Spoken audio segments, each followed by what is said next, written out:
Why don't we start with, I guess, the most simple, the basic thing, which is education. So what, where'd you go for school? And then what was your major? What did you study? Yeah, absolutely. No, and I will go ahead and I started even in high school, maybe even further back than that. So both my parents, started in the healthcare industry, and that was something that always drew my attention in terms of my ambitions and what I really enjoyed. And within maybe the last, I guess now that I'm 27, the last 10 years or so, I really started to understand what I actually enjoy in the industry. But yeah, so high school was kind of the start of that, where I started to pick and choose a little bit of the classes that I wanted to take to really hone that knowledge and get a better base and understanding of what direction I wanted to go in. And I went to UTRGV. It's there in Edinburgh, Texas. I graduated with a biology degree with a minor in chemistry and English. Did very well. I don't say very. I did pretty well with my GPA and grades, and the direction I had started to kind of go in undergrad was more towards the healthcare side of things, really specialized in terms of patient care. And I knew that people relations and patients were kind of my passion. And, in going into line what we're talking about, clinical research was something I didn't even know. No one had talked to me about anything regarding that particular industry. And healthcare was just the only broad term of what I wanted to focus on in my career and my ambition and my goals. So I graduated, like I said, with a biology degree in December of 2015. As I'm sure a lot of the college grads can tell you, it is very difficult to find almost any job as soon as you graduate college. And yeah, December 2015 was when I graduated, and I don't think I found my first job outside of college, which I believe it started in May 2016. So a whole almost 6 months passed before I, found something that I felt wasn't going to be a rash decision to help progress my career. And fortunately, I had loving parents that were willing to take care of rent for me for 6 months, essentially. Nice. But luckily, the Texas Liver Institute here in San Antonio, Texas, took a chance on me. They liked what they saw in terms of my resume, my experience, and my interview skills, and just the basic parts of that particular job. But in starting in clinical research, you always just want to get your foot through the door first. But yeah, as far as education, that's where it was all from. It was just a bachelor degree in biology, and then just getting my foot in the door in an industry that, clinical research, in my head, I just heard clinic, and that's what I jumped in, not really knowing too much about research at all. Nice. So with that, the first opportunity, you said they were willing to take a chance. Just digging a little bit deeper, was that like the first job you applied to? Did you apply to 50, 100? Did you have a connection? Yeah, no, absolutely. So, just being naive right out of college, you really don't know what you're qualified for, I guess you could say, in terms of the research industry or healthcare industry. And I'd seen different titles and, or you see the word scientist and you think, well, I'm a scientist because I graduated with a science degree. Right. Kind of research and you understand, no, that's like a PhD. Like that's, a little bit more in depth. But yeah, so I guess when I got myself into that particular role, I didn't know too much of what clinical research was going to be entirely.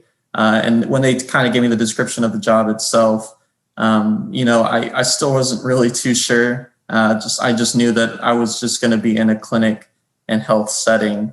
And that was really the only important thing in my mind at that particular time.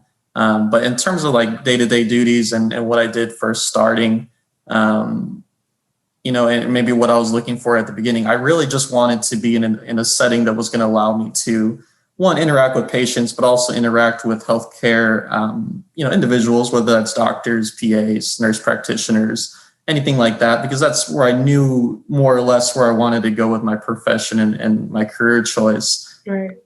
And starting off in that clinical research the clinical research setting, I started really with data entry, and not to get too much into the nuts and bolts of exactly what data entry is, but it's pretty much self-explanatory.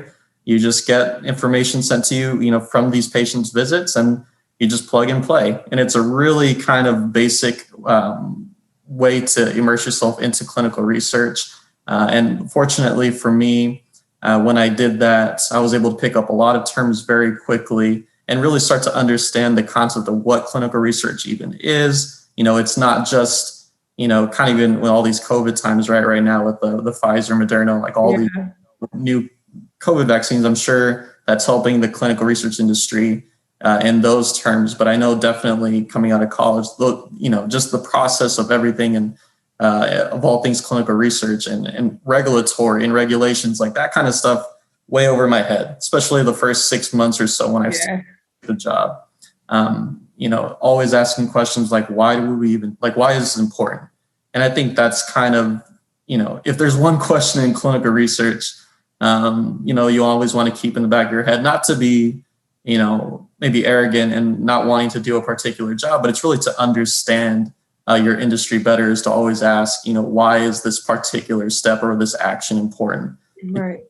Entering data can sometimes sound unimportant in the sense that, it's not a lot of stimulation in a job itself, but when you actually understand what difference you're making with reporting to these data points and these timelines and these cutoffs, it makes a huge difference around the world in terms of, medicines being approved and making differences in patients' lives. Absolutely. So how long was it between graduation and then you getting this position? The CRA position one? No, was it a research assistant position or coordinator? The research. It's kind of a mixed term. So like I said, December 2015. So about 6 months had passed. That's fast. I was very fortunate. So like I said, I was kind of applying around tons of places. And again, I graduated in Edinburgh, so it's kind of South Texas. There's not a lot of opportunity in the clinical research world. And luckily right now it's growing down there, especially with the new medical school that was built there and their kind of hospital network expanding at Doctors Hospital Renaissance down there. And they're definitely doing a better job of kind of immersing their community into clinical research, especially with these COVID vaccines becoming a little bit available down there as well, and then running clinical trials down there. But so I had family up here in San Antonio. My mother had moved up here, and I started applying in this area knowing that I had at least a security blanket, that if I had to take a job, almost immediately after applying and everything went great, I would have family to kind of rely on here in San Antonio. And a lot of applying. And like I said, 6 months of kind of just waiting and being a little bit patient. But I would say kind of the big point to really being successful in trying to find a job straight out of college and something a little bit more fine-tuned in clinical research would definitely just try to make as many connections as possible. Yeah. It's hard to do that when you're first starting off.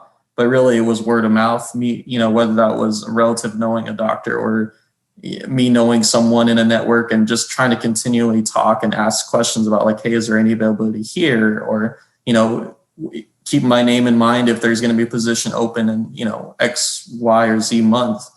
Just always just being proactive and just really not settling. And I'm very glad I didn't settle for, I don't want to throw any like company under the bus, but essentially, you know what I mean? Like a retail or just something just to pass the time because student loans are right behind your, breathing down your neck, and you definitely have pressure to do something that's going to take care of you and also, pay off some of those loans. But no, just very, very fortunate where I knew some of the doctors in that particular clinic.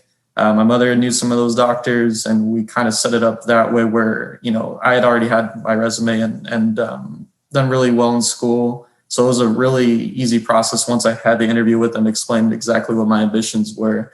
and what I really wanted to get out of that clinical research experience, not knowing at all what I was really getting myself into at the time. Right. So it sounds like you did quite a bit of lead work while still in school, which helped you to kind of get that position within 6 months. And networking, I always tell all of my coaching clients that's like a big part of my program is networking is key. And not only like creating and establishing the relationships, but really kind of nurturing them and continuing them throughout your career because it's a big industry, but at the same time, it's a small world, right? And you never know Very small, very you'll small. run into in the future. So yeah, that I think that's spot on. So you finally got your first position, got your foot in the door, you're learning, entering data, and then what happened? Yeah, so I worked at the Texas Liver Institute here in San Antonio, Texas, for about 5 years or so. Kind of, just getting my feet wet into the industry, and like I said, just entering data for maybe the first, I would say, 6, 7, 8 months or so. And I was really fortunate in a position where I was surrounded by a lot of what they call in the research world investigators and different health professionals, where they realized that my talents shouldn't be wasted just entering data. They thought that I had a brighter mind for something as just kind of simple as those particular tasks. So they started adding things little by little. Whether that was a little hand into regulatory startup, helping these studies and communications with these sponsors, pharmaceutical companies, to start the partnership between the site and these drug companies to start these research projects, and kind of starting there where it was a lot of regulatory startup specialists, just to really also help me understand the lingo and the way research works in general. And once I kind of got a pretty good hang of that, they started to kind of let me get into the actual patient rooms where that's doing coordinating responsibilities. Right. Going over with the patients, exactly what the study is itself, going over a little bit of the consent form, seeing if they had any questions and trying to answer to the best of your abilities. And, even little things like that's taking vitals, or maybe even going back to get to help with blood work, or to ship out, anything that needs help with our lab. Gaining that little experience here and there in almost all phases of research really helped me kind of put all the pieces together to kind of help me get to where I was now. But from then to now, a lot did happen. I did coordinate for about probably, essentially really almost that entire 5 years. But probably more accurately 4 or 4.5, just because that first process is just such a steep learning curve. Yeah. And really trying to make sure that I understood what I was doing before I was given, complete responsibility of Right. trials and patients. But yeah, I was very, very fortunate where I was able to kind of immerse myself in almost every single role in research, except for obviously being an investigator, and developing, like we were talking about, developing those relationships with clinical research organizations and sponsors, and even going into these investigator meetings in different cities and meeting these other study coordinators and their PIs and their sub-investigators, and just gaining a whole bunch of different insight and new ways of thinking about research that otherwise coming out of college you would have just never even thought was possible. Right. And then going back a little bit to when you were a data entry specialist, and you said you started taking on additional responsibilities. Was it something that you mentioned to maybe like your supervisor, manager, somebody like that you were interested in taking on more? Was it something that you specifically did that they noticed and said, hey, John's great? What was it that gave them a clue that this guy's special? Let's get Well, him involved in more things. yeah, I think it was a little bit of both. I obviously really quickly did a very good job with my data entry, met my timelines really well, went above and beyond, stayed late to put in the work.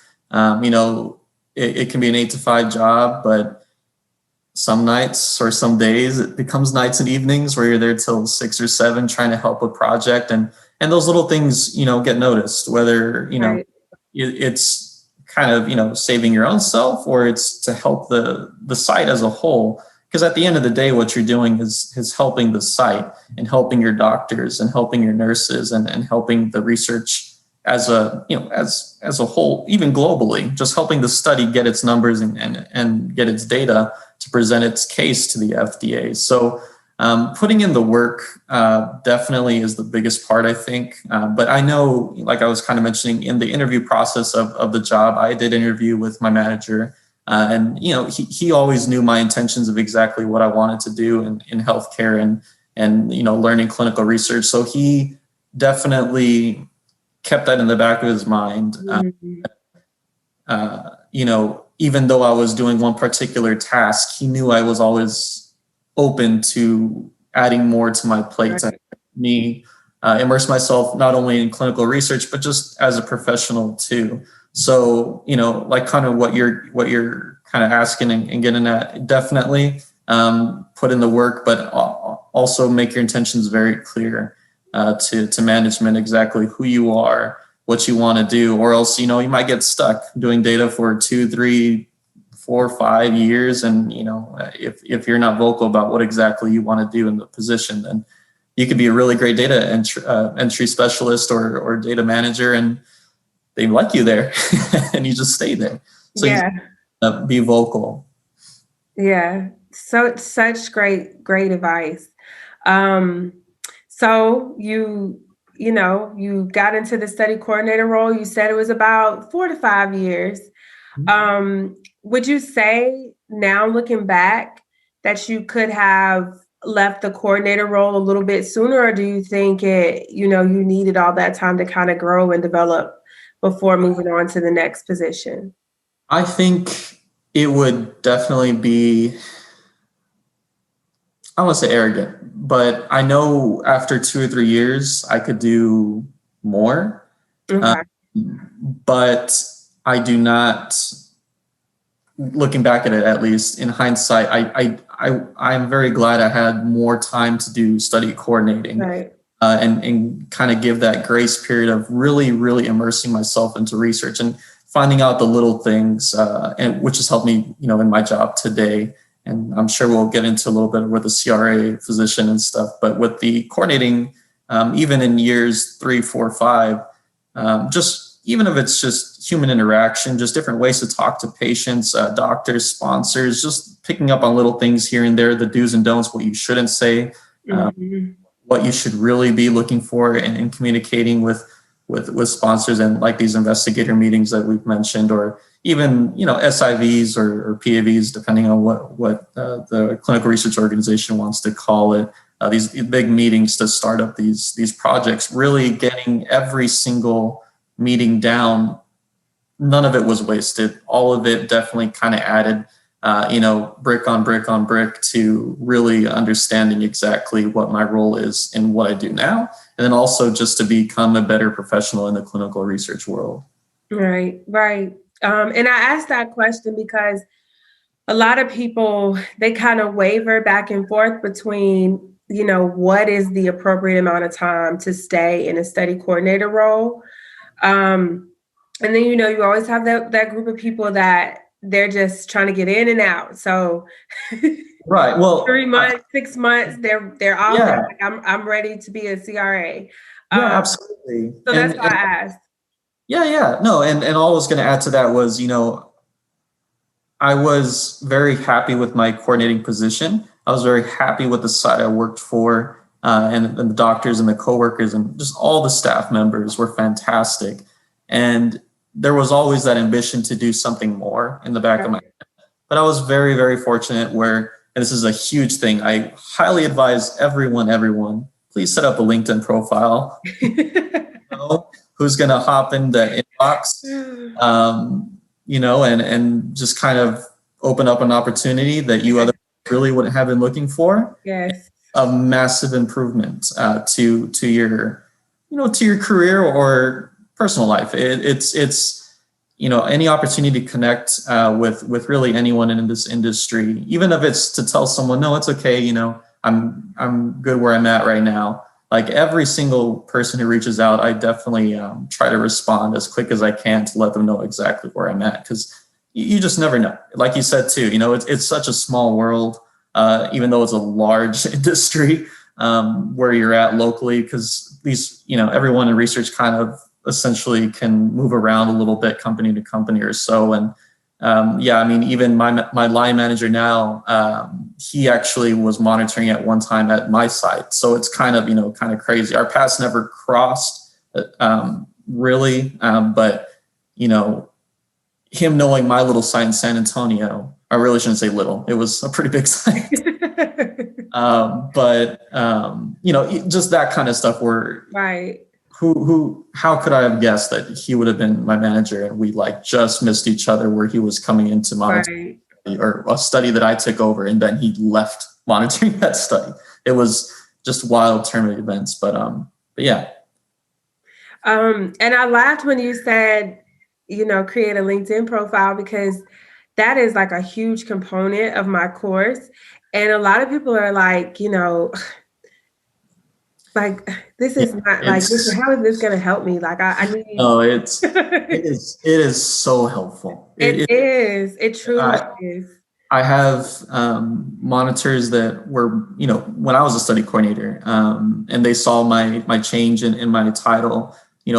A few reached out to me and just said, if you need anything, please message us. We'll help you out if you have any questions. And even having that in my back pocket felt really good to know that, just setting up a LinkedIn profile made that much of a difference, where I just have abundance of resources. And honestly, even getting the job I had now is through LinkedIn, because I wasn't necessarily actively looking essentially for the CRA position, even though I knew that's what I was looking forward in the future. And the timelines just matched up so well, where it was, it's in our lives, it's sometimes a stroke of luck, and sometimes it's putting in the work, as even making your profile look, nice and pretty, essentially.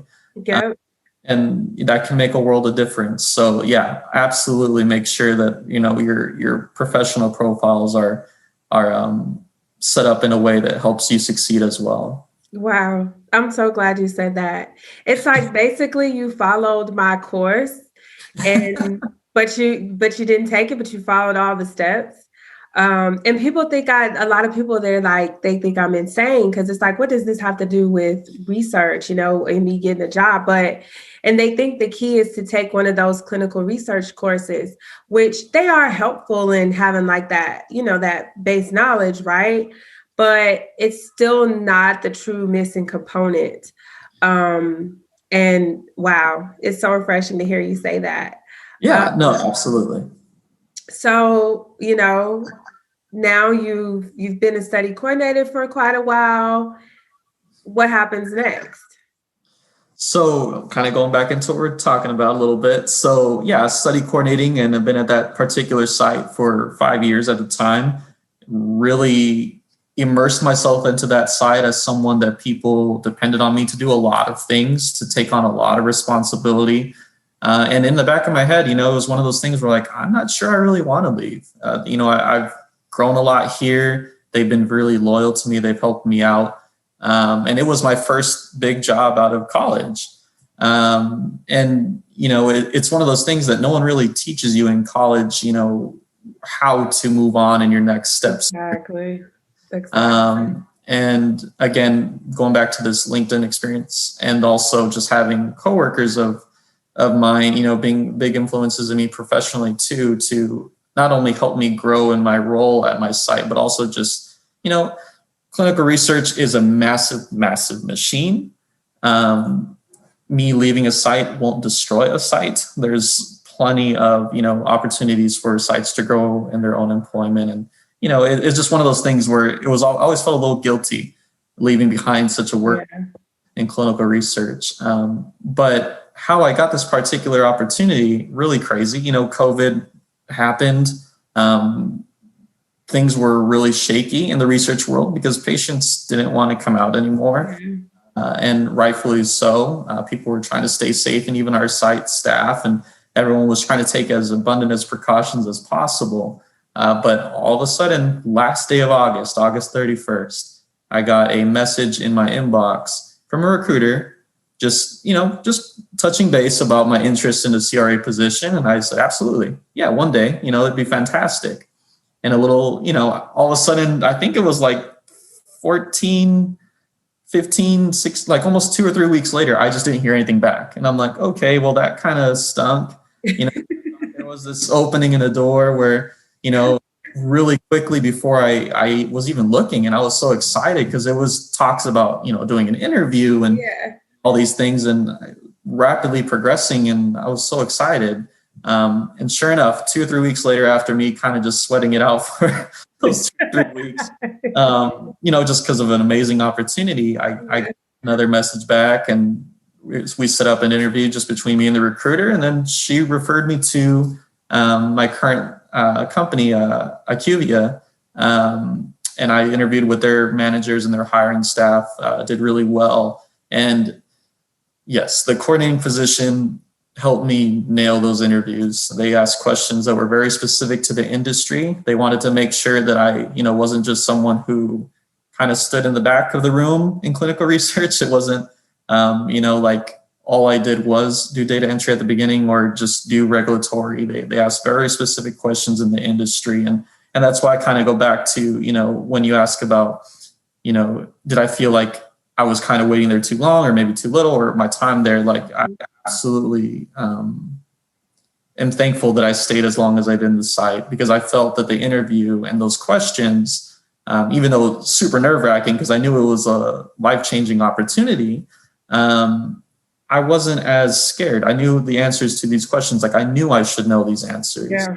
And it worked out so well where the questions were a little tough and the interview process was a little intimidating because they were like pre-recording, or you would record yourself in videos and send the videos. And it was just a different thing with COVID going on. And it just worked out really flawlessly. And it's worked out really well for myself and hopefully for IQVIA as well. No, I'm sure you're doing great. And it's funny you mentioned that when the recruiter very first reached out, and then after that it was crickets, right? And that happens to a lot of people, but they get discouraged and they're like, oh, nobody. Absolutely follow up. Trust me, when I say I followed up maybe 2 or 3 times in those 2 to 3 weeks, just because I knew that opportunity was so, I can't think of another word for it, but godsend essentially, where it's, an opportunity like that doesn't come very often. And I knew that that the door was open just a little bit, that I had to basically, throw my whole body in there as much as I can, just, shout as loud as I can. So that way maybe someone can hear me screaming from the distance or something like that. Yeah. And yeah, it all goes back to kind of what we're talking about. Just make sure that you are in a position to be readily available to network. And that's what LinkedIn does. And, and you can do that in your workplace as well. But yeah, definitely what we've discussed. Absolutely. And I think that's so cool how you mentioned you do have to follow up and then, right when you were ready about to just give up and say, I guess, they're never going to call back. They sent you the other message, and it happens so often. But a lot of people, they just get so discouraged. They're like, I'm done with research. I'm just going to go into a whole different industry, or, they just get so down. But the most, I guess, challenging part is patience and not giving up. And as long as you don't give up, an opportunity will eventually come. I say that all the time. Yep. A lot of people, they don't believe me. They're like, I've been at this for 3-4 years. Like, where's my chance? Yeah, no, absolutely. And, again, with how much time I spent at the site, especially with that study coordinator position, it does feel like that. It really does. Probably the last 2, years of me doing that study coordinating, it's not that, again, because I enjoyed my site, I enjoyed the staff, I enjoyed everything about it, and I enjoyed clinical research. But as a young professional, you definitely have these thoughts in your head where like, where am I going? Like, where am I going? Like, what am I doing here? Is this the end? Is this kind of like this is the highest I can be in clinical research? And, coming out of college, you don't know those answers. So you're learning in real time. Yeah. In real time, sometimes the days go by really quickly. You start to worry. And I had those days where, you're looking around everywhere and you're like, wow, I know I can be making much more in my salary. I know I can be doing much more with my abilities. It's a give or take. You got to take your chances and your risks. But I knew that putting in the work and gaining that experience at my research site as a study coordinator, I knew it was going to lead to an opportunity down the road, anyways. Whether that was applying, and I think another big thing to point on to is that I think a lot of people coming out of college graduate with that science degree and really don't know where to go with it. Yeah. It's not a medical school, or it's not PA school. Yeah. And frankly, that's the route I took. I graduated with a biology degree, and it's like, well, I don't want to become a biology teacher. Like, I really don't want to do that. I want to get a teaching certification. My passion is health and clinic setting. And not knowing that clinical research was a whole world was something, but and I'm kind of losing my train of thought here, where exactly I was going to go with that. But essentially, just not feeling that stuckness of, worry that just because you didn't get into these programs that you're kind of lost at only becoming or only doing this, and teaching's great. Don't get me wrong. Like, if you want to get into teaching and that's what you do, that's fantastic. But I know that sometimes that biology degree or that chemistry degree can only go so far, going back into science and that industry. And honestly, I kind of reconnected my train of thought here.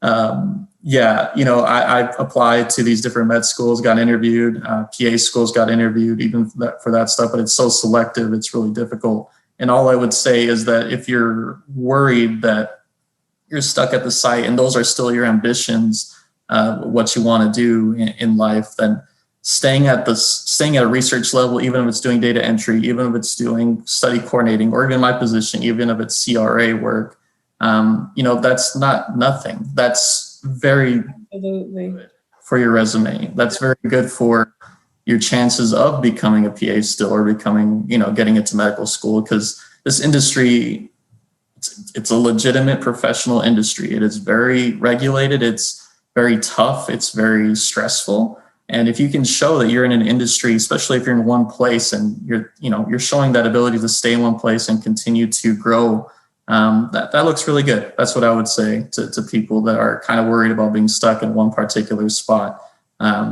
Showing that you can maintain yourself in a clinical setting and research, and having research attached to your position is really nice too. Absolutely.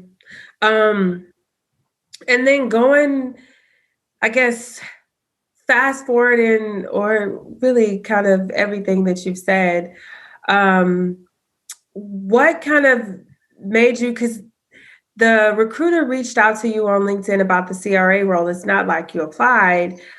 So did you already have an interest in being a CRA? And if so, like, what sparked that interest? Was it you working with monitors on site as a coordinator?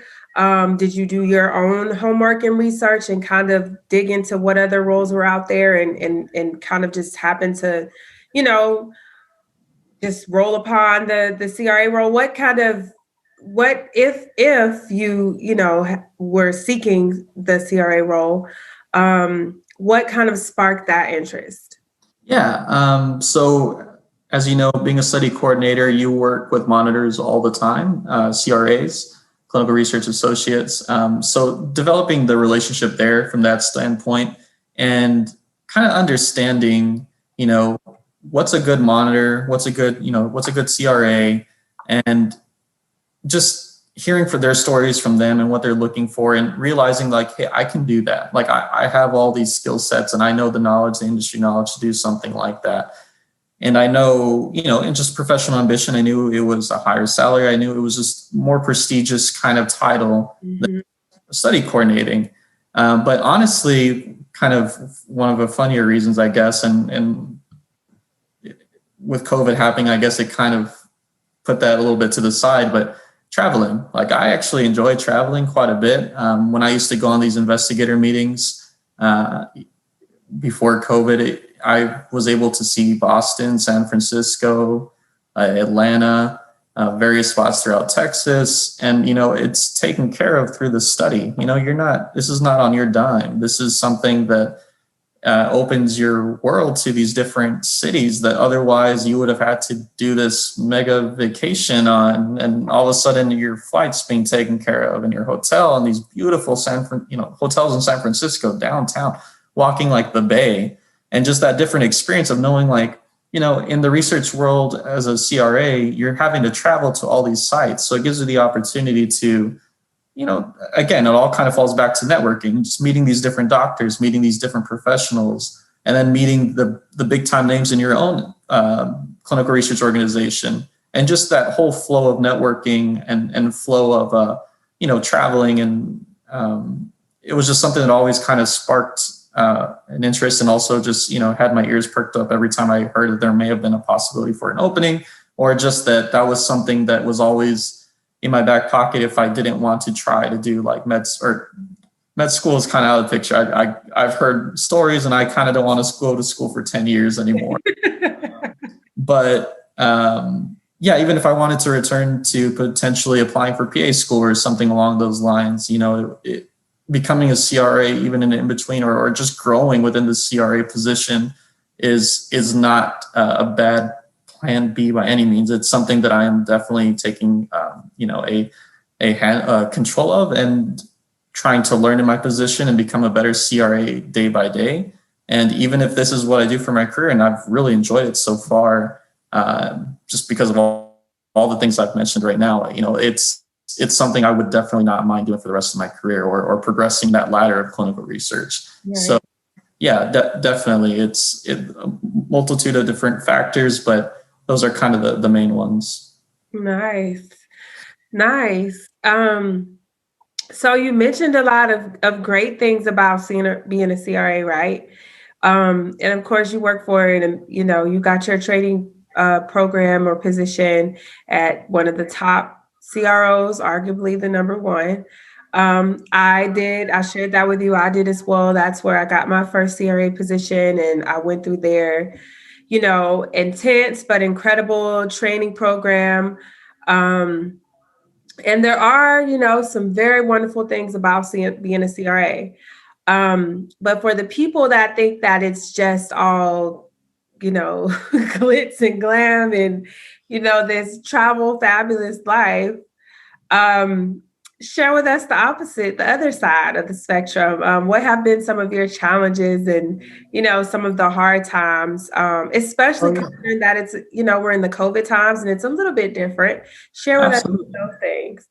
Yeah. So as a study coordinator, a lot of it is recruiting and just trying to run a clinical trial. But as a CRA, you're asked to really know a trial front and back, know that protocol like it's the back of your hand. And protocols can be anywhere between 80 pages, and some of them are like 400. Yeah.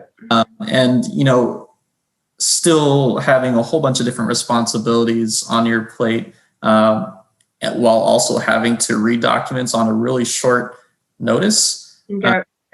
And learning that much information, sometimes, it goes a little bit past 5, and your personal life can be cut down just a little bit at the very beginning, just because of the wealth of information that's being thrown at you at once. As you mentioned, the training program, it's basically a 12-week crash course on this is how you become a CRA, and here's everything you need to know. And it's just documents on documents on, documents. And that's definitely been, a learning process in terms of organization. And I thought I was really organized as a study coordinator, but, you learn really quickly that you need to adopt all new sorts of methods as a CRA, whether that's OneNote, whatever it is, just something to help you organize. And just I would say the challenge is really just the amount of information that's coming to you all at once, and then really, developing these different scheduling patterns of, planning your days out, because I do work remotely. I work almost 100% from home. The only times I'm going out is if it's to hold a SIV. And that's if the site allows people to be coming in at this particular time due to COVID. And the opposite side of that is running these SIVs, these site initiation visits, remotely through laptops. So it's been a kind of a struggle there, or I wouldn't say struggle, but it's definitely been a interesting development trying to conduct a training that takes anywhere between 1.5 to maybe 3 to 4 hours over over the computer, and trying to make sure that everyone is trained. And it's kind of difficult, that some people don't have cameras, so you can't really read facial expressions if they're really not understanding something. And that's kind of a big one, because I remember my time as a coordinator, just kind of like reading the room and seeing like, okay, does that investigator have a question, but they're really just kind of thinking on it. And me just being able to kind of step in and say, hey, can you kind of elaborate on that? Or what do you mean by that? Or, if it's more questions for lab, kind of doing the same. So, definitely the remote aspect of it has its benefits where, again, you're working from home. I can get up and get coffee anytime I like, or walk my dog to clear my head. And they definitely do encourage that. You do need breaks. You really shouldn't be looking at a computer sitting down for 8 hours. But you do definitely want to put in the work that it takes, and it's definitely a lot of work at the start. So really just scheduling and managing your time would probably be the biggest learning hurdles, and just to kind of harp on those two things as really mastering as you progress yourself throughout your position. Yeah, I agree. And just to kind of give people an idea of the type of workload we're talking about, because you mentioned the sizes of protocols, it could be 80 pages, it could be 400 pages, and just the amount of information that you're expected to take in, over the course of the 12 weeks. And I was actually in the accelerated program, so mine was 6 weeks. So just the amount of information. Right. So, yes, I was in that, I think it's called ADP or ATP or something. So it is that 6 weeks, but there's, very, very, very fast 6 weeks. And then there's also oncology. And then there's these other 12 weeks that I was mentioning. So it's a very, very fast process. Yes. So, what kind of workload would you, well, not even now, but, and I know you've just getting into the role, so, and you haven't been there a super long time. But your max protocols or your max number of sites, share with us, so we can kind of get an idea of your I guess your most intense workload. Sure. So in research, there's some particular trials that are, blinded, unblinded, or masked or unmasked. So, if you're unmasked, generally you're only dealing with medication. Your responsibilities are a little bit lessened. So when I, have those particular studies, or at least I guess I should say, sometimes when there are an abundant amount of those studies, you might take on quite a few of unmasked responsibilities. So I believe I have a total of, I believe it's up to 10 or it's between 10 and 12. There's a lot of moving parts right now. 10 or 12 different projects or different protocols within sites, but there's really only 5 sites that I'm working with right now. And they, there's different parent protocols and follow-ups that I've been working with them. And, but in total, I'd probably say 6 or 7 different protocols working, just off the top of my head of trying to learn and read within the last, like 4, 5, 6 weeks, trying to really, really understand what kind of study this is, what my responsibilities are in monitoring these particular trials, and kind of going back to that blinded or unblinded, and knowing your roles as a blinded monitor or as an unblinded monitor. And those are things that, I don't know why I never thought about as a study coordinator, because you always just think monitor, that's your monitor. But no, it can be broken down into, even a further. Right. vision. And, honestly, if someone was going to become a CRA and they told you at the beginning of the process that they wanted to start you off as an unmasked or unblinded CRA, that's probably, a little bit more beneficial to you because it is a little less responsibility with regulatory and, organizing tons of, different documents or having to monitor certain data points. So that's why, like me, I don't feel particularly overwhelmed, even though I might say, yeah, I have, 10 to 12 different assignments at a particular time. Like, that sounds kind of crazy. But, you're right. But, out of that 10 to 12, sorry, that's my husky's tail. Kind of just popped out of nowhere. It's okay. I love dogs. Yeah. So, yeah, having, 10 to 12 different projects at one particular time, with 7 to 8 of those maybe being that unmasked, unblinded portion of the position, rather. It's definitely been easier in terms of a learning curve, and has allowed me to learn the other side, which is, all that regulatory, right, a little at my own pace. And there he goes. He might start howling pretty soon. he wants you to hurry up so he can go for a walk. I think so. He's giving me the well, I can't even say that word out loud. He knows what that word means. That's so cute. Yeah. So now you're on all unblinded. All of your assignments are as an unblinded monitor? Almost all. So I would say about 75% are unblinded. Yeah. So a lot of it's just IP related questions and responsibilities. So it doesn't diverge too much into full responsibilities of monitoring a trial. But I do definitely have my own assignments as being the sole CRA or the masked CRA. So kind of, I was fortunate where I started off on the more of the unmasked roles. So I kind of got to get that feel for talking to a side and training them that way before just taking on my first SIV by myself and just going to a site on my own and having to make sure that I, did the proper training and asked the proper questions. And so in terms of workload, it sounds high, 10 to 12, but it's difficult to kind of describe in a way that, it's really not too bad to start off with. Right. Because when you first said 10 to 12, I was like, oh God. Yeah, no, definitely. I wanted to do some work for you to help you. But no, now that you said you're an unblinded monitor, I'm so relieved. Because it does make a difference. When I very first started, one of my protocols was as an unblinded monitor. And like you said, you're only focusing on pharmacy and drug related type of things.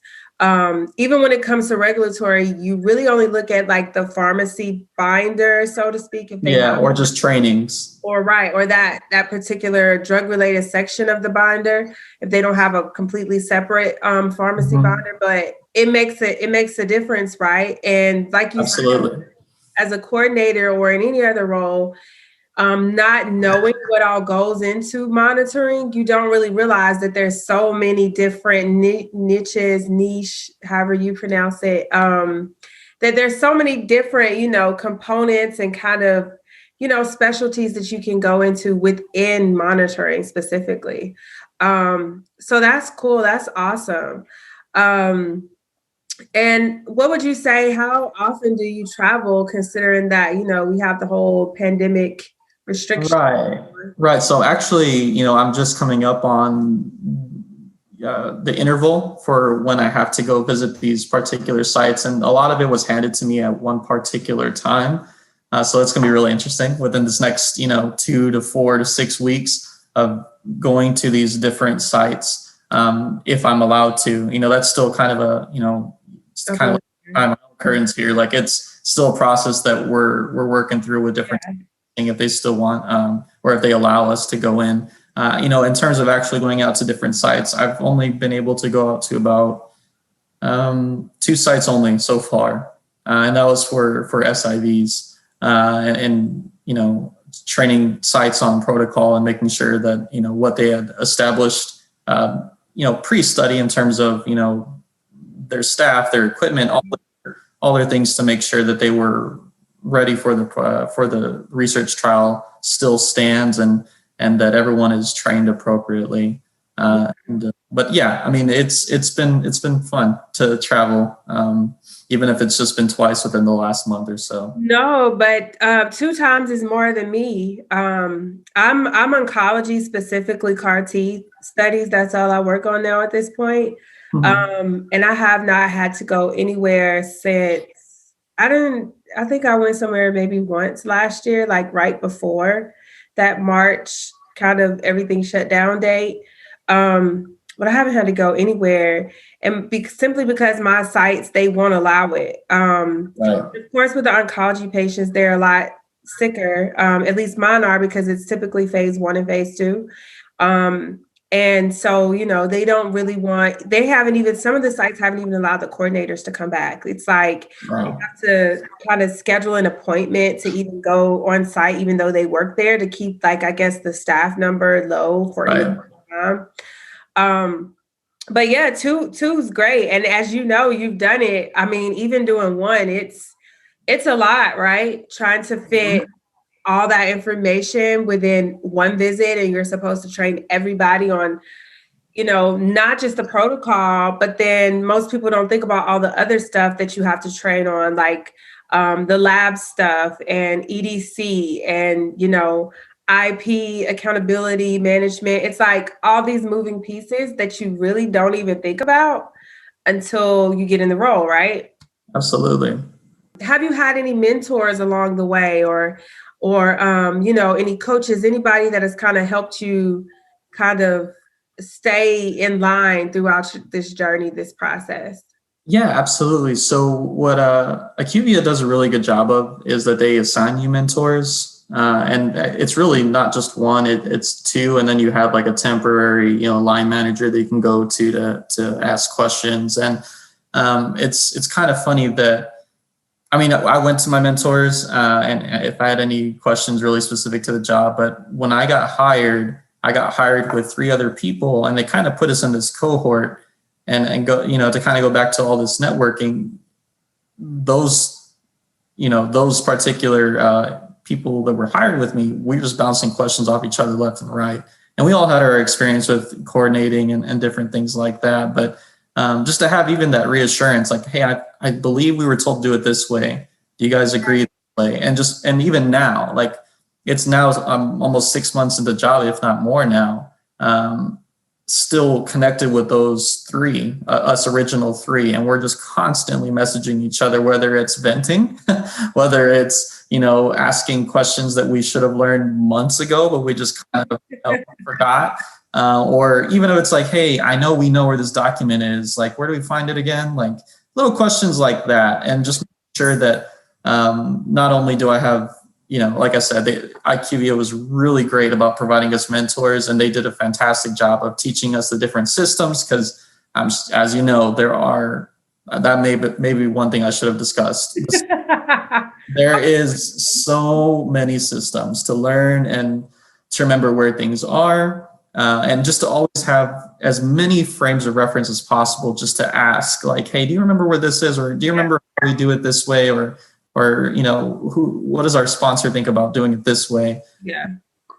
Definitely I had mentors there. And then even going before that, before I even got the job at IQVIA, as a study coordinator, I had some fantastic monitors in my time that taught me, what a good monitor was and what a not so great monitor was, and their habits, and really leaning on them as a coordinator then to understand, or even now, like reflecting back in hindsight, like, trying to remember, how did that person do that? Or I remember I kind of had a similar situation as a coordinator. How did my CRA address it then? And just having those moments in my life, and those really good, monitors at the time, has definitely helped my way of doing my role now, and always having kind of that resource in the back of my pocket. Nice. So any final words, thoughts that you would leave everyone with, words of encouragement, any tips, or, just one thing that you would say, or two or three things that you would say that is absolutely necessary for this journey? Any final thoughts? Yeah, and I'll kind of touch on the little things we talked about too, or that I may have mentioned. But one, like you mentioned, absolutely update your LinkedIn. Keep it updated as much as possible. Make sure that you're not lying. Like, make sure that everything is as appropriately billed as you've accomplished. And the biggest thing I would say, really, and what from my own personal experience, is just not to give up on yourself. Industry. Healthcare is a very, very wide industry with tons of different responsibilities and roles. And you won't know what's available unless you're networking and asking questions and just immersing yourself in a world where you get to see these different responsibilities. Mm-hmm. And yeah, like I mentioned too, I mean, I graduated at 21, 22, however old I was at the time. Definitely wanted to jump right out of the gates to find, what I wanted to do. And I knew it was healthcare. Applied to different grad schools or grad programs, rather, like PA schools or med schools, and it didn't quite work out. And I could have easily been down on myself and just kind of settled for something different. But I would just suggest that even if those are your ambitions and it's still not working out, kind of what we mentioned, if you're already in a clinical research setting, just to stick and stay with the course, bet on yourself, bet on your hard work, and the doors will open in ways that you didn't think were there until you see them firsthand. Just not giving up on yourself, just always pushing forward and being a hard worker. Is kind of the biggest takeaway, especially in clinical research. Absolutely. And you came back up. Oh, perfect. At the end, right? Great. That's fantastic. Technology for you. But this is a good example, though, of some of the challenges that you face as a monitor, especially now with, like you said, most things being remote. I mean, you got to kind of roll with the punches. Because you know how it is. It doesn't stop just because the computer is acting out. Absolutely. Yeah. If our internet's out, I got a cell phone that has a hotspot. I got to hook up real quick. Yes, they make sure you have no excuse, right? I think one of the qualities of a good CRA is being able to, if you're someone that is quick on your feet and in terms of trying to solve a solution, that's a pretty good quality to have. Not just, as a CRA in healthcare in general, in clinic settings, even as a coordinator or, doing data entry, just being quick about how you answer specific questions or knowing your industry really well. But yeah, being quick on your toes is definitely a really good attribute to have in clinical research in general. Absolutely. It's almost essential, especially with you being on the road by yourself. Sometimes you may have a co-monitor, but it's not like you guys, unless it's just so happen to be in the same city and you coordinate it. It's not like you travel together. You'll typically just meet up at the location. Right. So it's almost essential. You have to be quick on your feet because it's just you all out there. Yep. And even when you're at home and you're working from your home office, a lot of times your line manager, your trial manager, other colleagues, they may be busy. They may not be available, right? But you have to decide and make a decision on something in the moment. So I agree. I think that's and one final point I'll say too is that if you think you're not going to make mistakes along the way, you're dumb. Like, you're going to make mistakes. I have realized that there's no way around it half the time.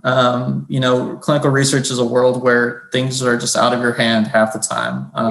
Things pop up, but the responsible thing is just to make sure that you're documenting it and that, that someone is aware of whatever is going on. Yeah.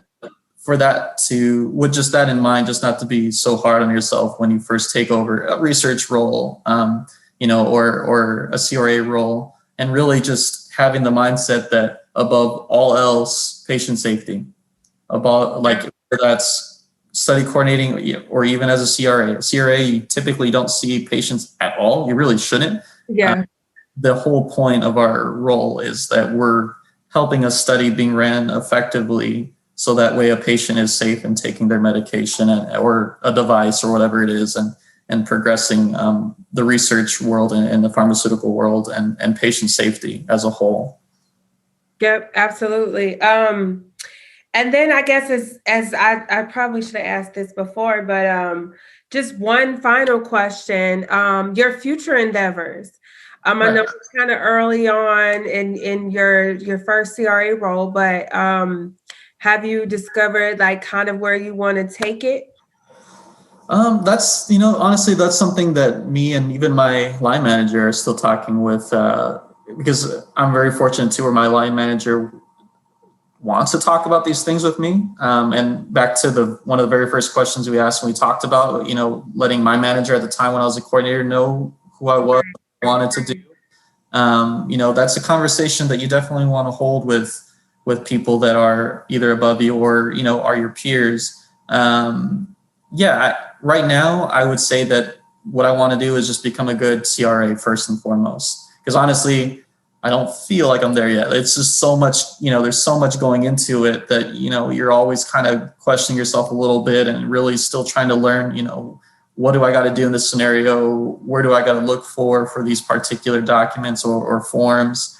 And really my focus within the next, really like kind of short-term goal, right? Within the next year, at least, is really just to nail down my responsibilities as a CRA1 and take it from there, whether that's progressing to, like I kind of mentioned too, I would definitely be open to the possibility of just staying in the CRA position, because you can become CRA2, it can develop into like a senior clinical, senior CRA. And if you're lucky, you never know, you kind of just get to, I would say you work for it, obviously, and the industry as well as you do, but eventually working your way into project teams or study teams and immersing yourself maybe more on the pharmaceutical side instead of maybe a clinical research organization side.